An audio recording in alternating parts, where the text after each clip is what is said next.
Hi friends, पढ़ते जाओ में आपका स्वागत है। आज मैं आपको बताऊंगा फैराडे का नियम।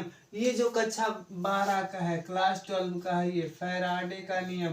फैराडे का नियम है क्लास 12 का। ये कई बार परीक्षाओं में पूछा गया है। ये सन 2023 में भी पूछा गया था, सन 2022 में भी पूछा गया था, ठीक है। और उसके बाद सन 2023 में पूछा गया था और सन 2022 में भी पूछा गया था और सन 2018 में पूछा गया था। 3 साल पूछा गया है ये, उसके पहले भी पूछा गया होगा। ये नई वाली सीरीज का है। तो बताइए, फैराडे का नियम 3 बार पूछा गया है। फैराडे ने 2 नियम दिए थे। पहला नियम आप ध्यान से सुनिएगा कि जब किसी बंद परिपथ में आप ध्यान से सुनिएगा, आपको तुरंत याद हो जाएगा कि फैराडे का नियम क्या होता है।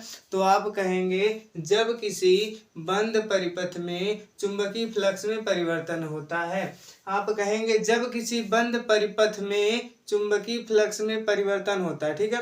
जब किसी बंद परिपथ में चुंबकीय फ्लक्स में परिवर्तन होता है तो चुंबकीय फ्लक्स में परिवर्तन के कारण एक विद्युत वाहक बल उत्पन्न होता है, ठीक है। आप क्या कहेंगे, कोई बंद परिपथ है हमारे पास, कोई बंद परिपथ है, उस बंद परिपथ में क्या हो रहा है, चुंबकीय फ्लक्स उत्पन्न हो रहा है। देखिए आप क्या कहेंगे, आप कहेंगे हमारे पास कोई बंद परिपथ है। प्रथम नियम कैसे बताएंगे आप, हमारे पास कोई बंद परिपथ है, बंद परिपथ में क्या हो रहा है, चुंबकीय फ्लक्स में क्या हो रहा है, परिवर्तन हो रहा है। चुंबकीय फ्लक्स में परिवर्तन हो रहा है। किसी बंद परिपथ में जब चुंबकीय फ्लक्स में क्या परिवर्तन होता है, चुंबकीय फ्लक्स में परिवर्तन होता है तो क्या उत्पन्न होता है, एक प्रेरित विद्युत वाहक बल उत्पन्न होता है, ठीक है। आप क्या कहेंगे, इस तरह से आप बनाएंगे कि बंद परिपथ है, उसमें चुंबकीय फ्लक्स में परिवर्तन किया जा रहा है, क्या उत्पन्न हो रहा है, प्रेरित विद्युत वाहक बल उत्पन्न हो रहा है। जब कोई बंद परिपथ है उसके चुंबकीय फ्लक्स में परिवर्तन होता है, फ्लक्स में परिवर्तन के कारण एक प्रेरित विद्युत वाहक बल उत्पन्न होता है।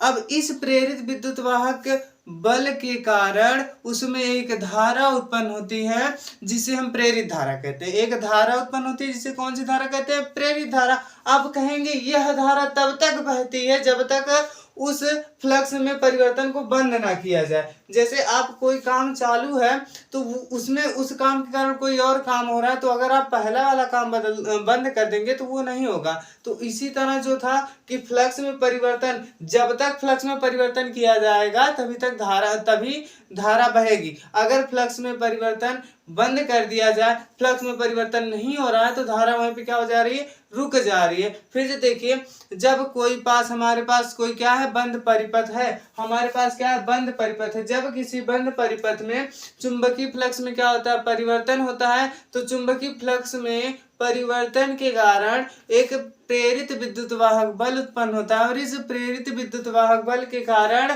एक प्रेरित धारा उत्पन्न होती है। और यह धारा तब तक बहती है, ये धारा तब तक बहती है जब तक उसके फ्लक्स में परिवर्तन होता है, ठीक है। अगर हम परिवर्तन को रोक देंगे तो धारा भी रुक जाएगी, क्योंकि जो हमारा फ्लक्स में परिवर्तन हो रहा है वो किसके कारण हो रहा है, हमारी जो फ्लक्स में परिवर्तन हो रहा है किसी के कारण हो रहा होगा। फ्लक्स में परिवर्तन हो रहा है तो वो इसके कारण ही धारा बह रही है। अगर ये फ्लक्स में परिवर्तन को रोक दिया जाए तो धारा रुक जाएगी। ये प्रथम नियम है। प्रथम नियम है, जब किसी बंद परिपथ में चुंबकीय फ्लक्स में परिवर्तन होता है तो फ्लक्स में परिवर्तन के कारण प्रेरित विद्युत वाहक बल उत्पन्न होता है, जिसके कारण एक धारा उत्पन्न होती है जिसे प्रेरित धारा कहते हैं। यह धारा तब तक बहती है जब तक क्या होता है, फ्लक्स में परिवर्तन होता है। अब दूसरा नियम देखिए क्या है, प्रेरित विद्युत वाहक बल। यहाँ पे आप पढ़े कि फ्लक्स में परिवर्तन होता है तो एक प्रेरित विद्युत वाहक बल उत्पन्न होता है। तो इसमें क्या कह रहा है, जो प्रेरित विद्युत वाहक बल उत्पन्न हुआ है वो चुंबकीय फ्लक्स में परिवर्तन के ऋणात्मक दर के क्या होता है, बराबर होता है। अब देखिए, अगर हम मान लें हमारी जो प्रेरित विद्युत वाहक बल स्मॉल ई है, प्रेरित विद्युत वाहक बल हमारा क्या है, स्मॉल ई है। प्रेरित विद्युत वाहक बल क्या है, स्मॉल ई है। तो प्रेरित विद्युत वाहक बल स्मॉल ई बराबर होता है minus D phi D T. प्रेरित विद्युत वाहक बल, आप इससे कहेंगे प्रेरित विद्युत वाहक बल जो है वो क्या है, प्रेरित विद्युत वाहक बल चुंबकीय फ्लक्स के परिवर्तन के ऋणात्मक दर, अगर माइनस है तो माइनस ऋणात्मक दर होगा। ये क्या है, समय है, ठीक है।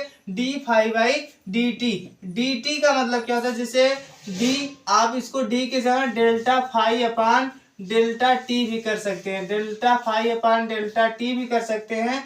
डेल्टा का मतलब होता है अंतर, तो वहां पे डेल्टा टी है तो ये पूरा क्या हो जाएगा, समयांतराल, क्या हो जाएगा, समयांतराल हो जाएगा, ठीक है। दूसरा नियम क्या है, प्रेरित विद्युत वाहक बल चुंबकीय फ्लक्स में परिवर्तन के ऋणात्मक दर के क्या होता है, बराबर होता है। जहां पे फाई बराबर आपका है फ्लक्स, डेल्टा फाई बराबर आपका क्या है, फ्लक्स में परिवर्तन, फ्लक्स में परिवर्तन, और डेल्टा टी क्या है आपका, डेल्टा टी क्या है, समय है।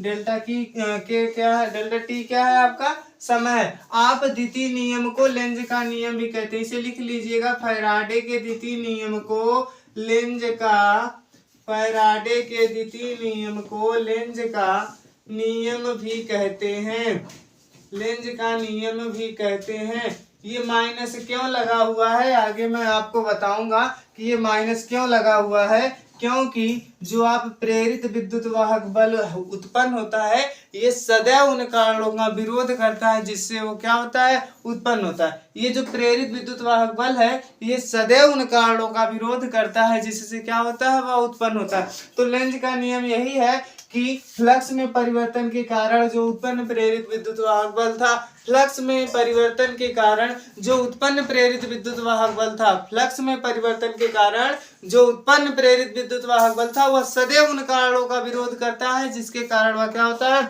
स्वयं उत्पन्न होता है। तो आप जो लेंज का नियम है, तो लेंज के नियम में आप ये भी लिख सकते हैं, और लेंज के नियम में आप लिख सकते हैं कि फ्लक्स में परिवर्तन के कारण, क्या कहेंगे आप, फ्लक्स में परिवर्तन के कारण जो उत्पन्न प्रेरित विद्युत वाहक बल होता है, वो सदैव उन कारणों का विरोध करता है, सदैव उन कारणों का विरोध करता है जिसके कारण क्या होता है, वह स्वयं उत्पन्न होता है, ठीक है। अगर वीडियो अच्छी लगी हो तो आप इसको ज्यादा से ज्यादा शेयर कीजिए और चैनल को सब्सक्राइब कर दीजिए, ठीक। धन्यवाद।